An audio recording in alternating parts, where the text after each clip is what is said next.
Y en temas internacionales, ¿qué repercusiones para el mundo tienen las provocaciones bélicas y verbales entre Corea del Norte y los Estados Unidos?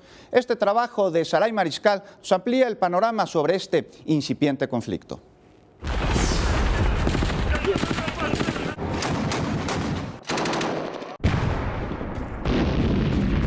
¿Estamos a punto de presenciar la Tercera Guerra Mundial? Eso es lo que preguntan algunos, luego de conocer la creciente tensión entre Estados Unidos y Corea del Norte. Pero detrás de este conflicto hay una historia. Hasta 1945, Corea era una colonia de Japón. Tras la rendición de Japón en ese mismo año, los aliados de la Segunda Guerra Mundial dividieron la península coreana por el paralelo 38, quedando en el norte las tropas soviéticas y en el sur estadounidenses.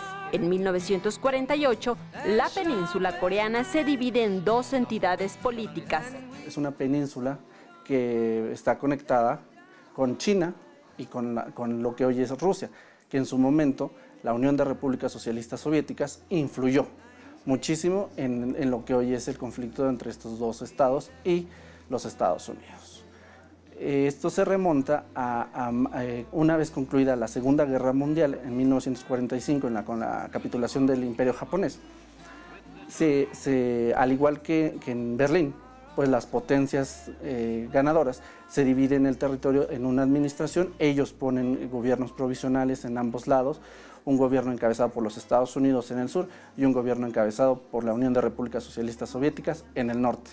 Además, Corea del Norte está muy influida desde sus orígenes prácticamente por el comunismo tanto soviético como chino. El gobierno de la República Popular Democrática de Corea del Norte ha propuesto a Estados Unidos un tratado de paz, unificación con Corea del Sur y suspensión de las maniobras militares entre estas dos últimas naciones. Ante esto, Estados Unidos se ha rehusado a establecer un acuerdo de paz y ha mantenido a más de 40,000 soldados en Corea del Sur para intensificar su amenaza a Corea del Norte. Esto no ha sucedido porque técnicamente las Coreas siguen en guerra. Vaya, no existe un enfrentamiento como tradicionalmente lo podríamos entender de disparos, pero existe un enfrentamiento. Hay la idea, y sobre todo por parte de Pyongyang, que es la capital de Corea del Norte, de hacer solo un país. Sin embargo, el hecho de que los dos estados estén manejados por distintos sistemas políticos, económicos y sociales, pues determina obviamente el hecho de este difícil entendimiento y de este difícil proceso de integración en un solo país. Sin embargo, a lo largo de los años, la tensión se ha incrementado, particularmente por las continuas pruebas nucleares de Corea del Norte.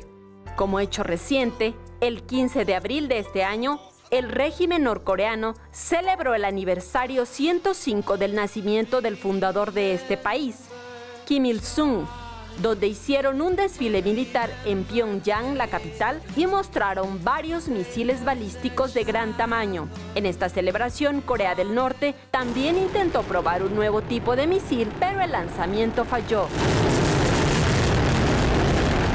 El conflicto está pasando por un momento de a ver quién es el primero que dispara, para que en automático el Estado agredido se pueda enarbolar con la bandera quizá de víctima. Aunque algunos expertos consideran que Corea del Norte no podría sostener una guerra con Estados Unidos, destacan que a lo largo de 2020 el país asiático tendría alrededor de 25 a 50 armas nucleares y entonces sí podría ser una amenaza para la Unión Americana.